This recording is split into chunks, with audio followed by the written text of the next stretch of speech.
Eita! Pega aqui. Tudo bem?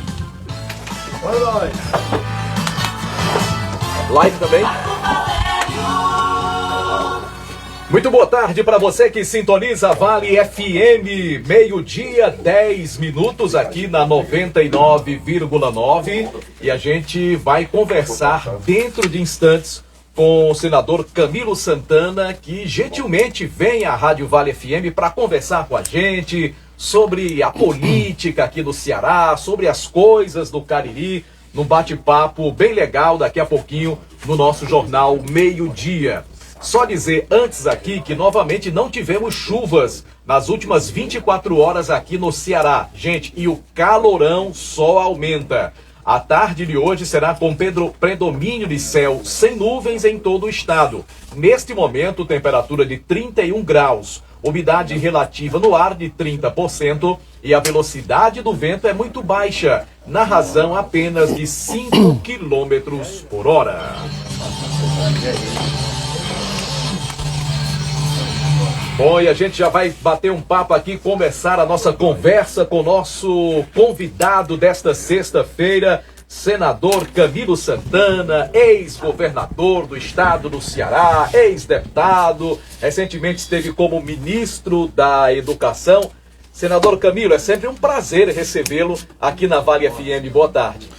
Boa tarde, Marcos Valério. Primeiro cumprimentá-lo e parabenizá-lo pelo seu trabalho, pela audiência aqui na Rádio Vale FM, cumprimentar todos os ouvintes, telespectadores que estão acompanhando pelas redes sociais e queria registrar aqui também um abraço ao Lourival, que está aqui no comando, aqui na mesa, o Aloysio Vilar, o Delton, cadê o Delton, que vai fazer umas perguntinhas aqui, e com a presença aqui do deputado Yuri, do Paredão, o deputado Davi do Raimundão que está chegando, o deputado Giovanni, Zé Arnon, aqui presente, o Zé Ailton Brasil, ex-prefeito do Crato, o prefeito do Crato André Barreto, o prefeito de Barbalha Guilherme, o vereador Barbosa, o Diogo, aqui o Jade, ali o Serginho, meu colega de Salesiano, né, Serginho? O Lolo aqui também, Leiroso. E, enfim, queria cumprimentar todos que estão nos acompanhando aqui. É sempre um prazer, Marcos. Aliás, eu estava vindo agora visitando a obra ali do último trecho do anel viário que o governador Amano está fazendo. Você lembra que nós começamos ali fazendo o trecho de Caririaçu até o Crato, fizemos aqueles viadutos para lá, depois do Crato, na divisa do Crato até ali o Ingra em Juazeiro. E o Amano terminou do Ingra até aqui o aeroporto e agora vai estar fazendo o aeroporto até encontrar, terminando esse trecho importante de investimento da infraestrutura rodoviária aqui do Cariri. E a obra já está bem adiantada, a construtora é boa, e se Deus quiser, ano que vem entrega essa obra importante para a mobilidade. A gente sabe que é importante para o crescimento que é Juazeiro, que é o Cariri, essa obra. Então aproveitei hoje para visitar essa obra. E amanhã eu quero ir na obra do Hospital Universitário, que vai ser um dos mais modernos hospitais, mais um hospital importante para atender o Juazeiro, já está em obras. A gente já começa a ver a primeira laje já aparecendo, porque o mais difícil é fazer toda a parte da infraestrutura da fundação, mas agora nós vamos vai andar com mais velocidade. Então, para mim é sempre um prazer vir aqui à minha terrinha do Cariri. Tive em Jardim anteontem, ontem pela manhã assisti a missa lá no Socorro, enfim. O senhor esteve no Crato hoje pela manhã? Estive no Crato hoje pela manhã, fazendo uma caminhada, já em campanha, fazendo caminhada, enfim. Para mim hoje vou estar em Jardim, mais tarde, e vou também para Lavra da Mangabeira à noite. Então vai ser uma agenda extensa aqui no Cariri. Bom, vão participar conosco dessa entrevista os colegas Delton Sá e Aloysio Vilar.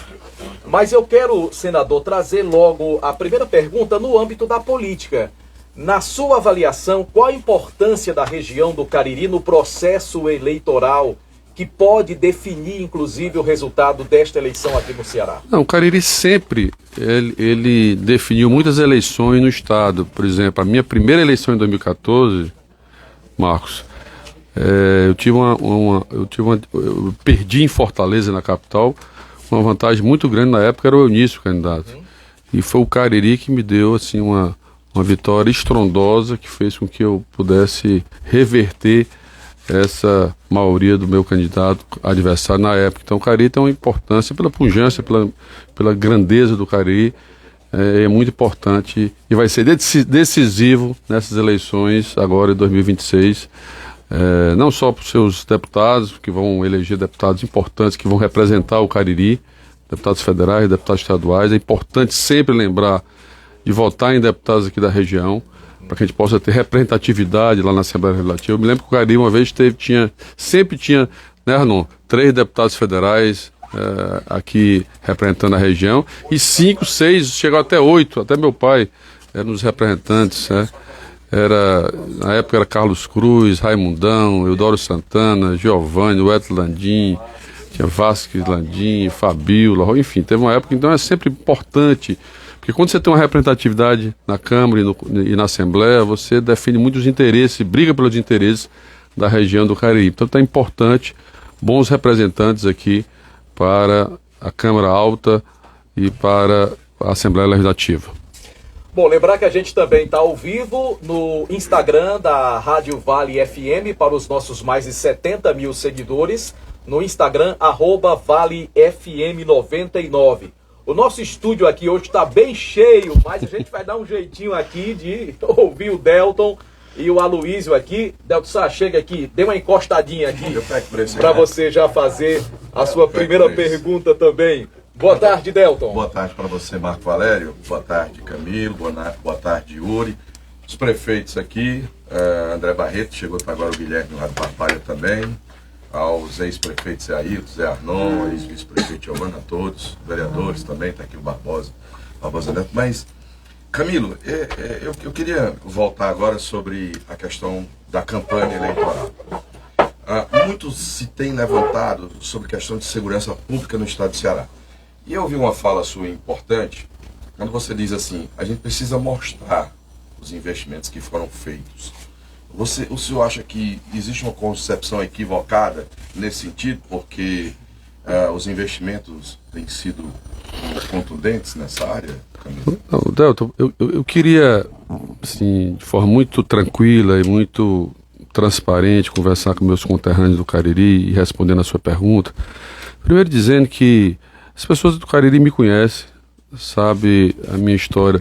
Moro na mesma casinha que eu tenho no Caldas, né, toda a minha vida pública, e fiz uma opção de entrar na vida pública para ajudar a construir um estado melhor, um país melhor. E nesses últimos 3 anos e meio, eu tive a oportunidade de ter sido ministro da Educação do presidente Lula, e pode ficar certo que eu me dediquei muito a andar nesse país, a reconstruir o Ministério da Educação, que estava quebrado, praticamente sem orçamento, sem obras. Peguei 5.800 obras paralisadas e inacabadas só de creches e escolas nesse país. Estamos retomando todas e entregando todas, obras com 10 anos paralisadas e inacabadas. Então fazendo todo um trabalho, criamos o Pé de Meia, Escola Tempo Integral, estamos construindo 6 institutos federais no Ceará, novas universidades, o Hospital Universitário aqui do Cariri, enfim. Mas a minha conversa que eu quero ter aqui com a população do Cariri e do Ceará é que existem 2 projetos distintos nessa eleição, né?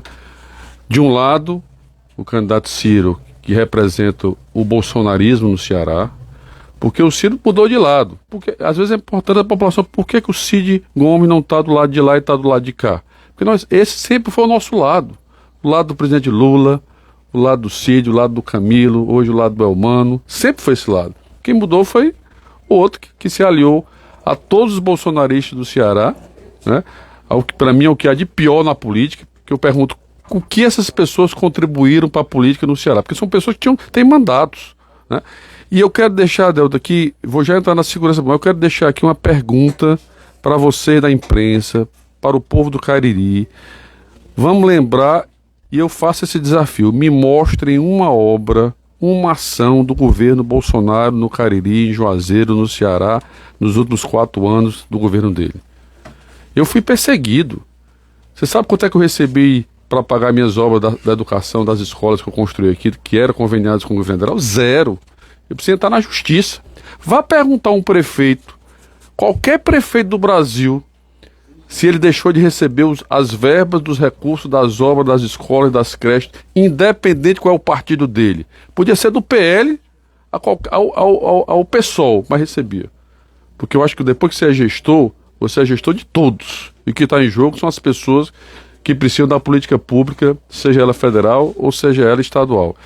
Então, são dois projetos. O projeto, porque para mim o único legado que o Bolsonaro deixou para as pessoas do Brasil e do Ceará foi negar a vacina na época da pandemia.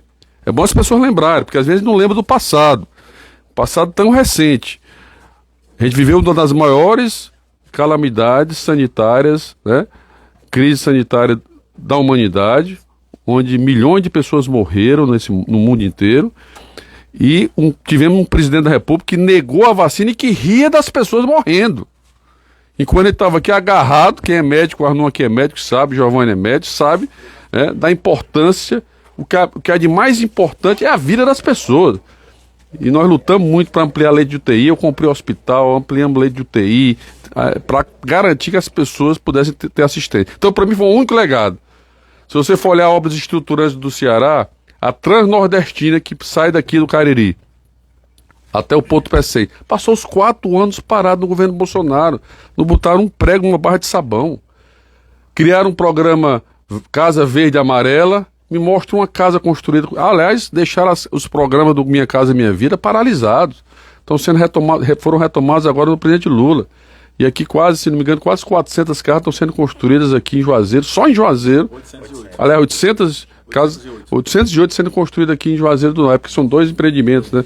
Então, assim, quando você vai olhar, o projeto do lado de lá fechou o hospital, perseguia as pessoas. Então, enfim, enquanto esse nosso time, que tem 2 ex-governadores, o atual governador, o presidente Lula, lembre-se que nós não tínhamos um hospital público estadual de alta complexidade no interior do estado do Ceará, gente. Foi o Cid que começou esse projeto, né? Construiu o de Juazeiro, depois o de Sobral, eu terminei, botei para funcionar o de Xeramubim, construí o de Limoeiro, botei para funcionar. O governador Amanda agora entregou o maior hospital do norte e nordeste do Brasil, que é o Hospital Universitário lá em Fortaleza, 835 leitos. Está terminando agora de entregar o hospital de Crateús, está construindo o hospital em Iguatu, que vai desafogar aqui um pouco o hospital regional do Cariri, e o hospital de Baturité. É bom lembrar que nós não tínhamos uma UPA, nós não tínhamos o SAMU, nós não tínhamos as policlínicas. Então tudo isso faz parte desse projeto. Eu andei esse país inteiro, posso garantir, não tem um estado no Brasil que seja melhor do que a interiorização da saúde que o estado do Ceará vem fazendo. Não tem. Eles vieram copiar o modelo das policlínicas aqui nosso, no estado do Ceará, que virou agora do mais especialista, também as policlínicas. Sabe me perguntar, tá tudo bom? Tá não. Mas vamos comparar os avanços que nós tivemos nos últimos anos.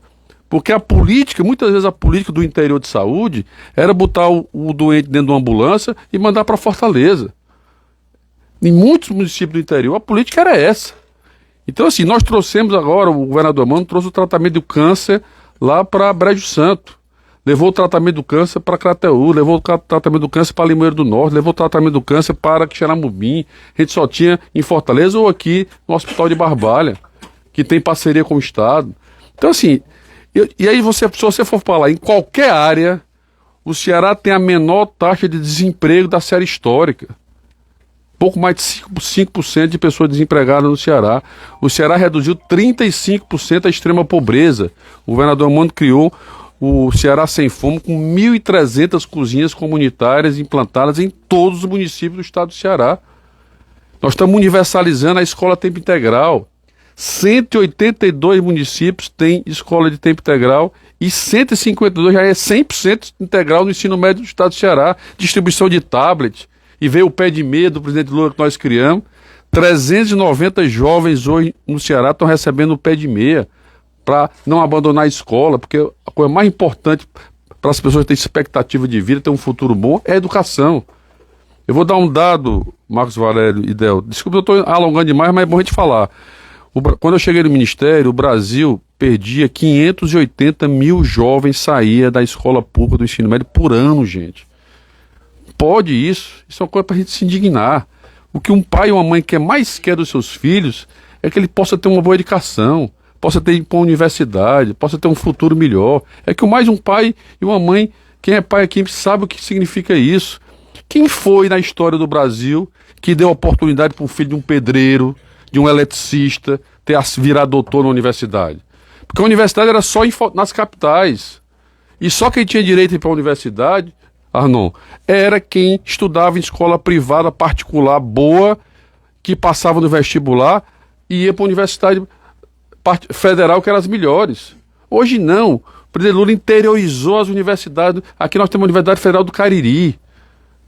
Então, trazida por esse projeto. É um exemplo. É um exemplo. E o Brasil, ele fez isso no Brasil inteiro. Interiorizou as universidades.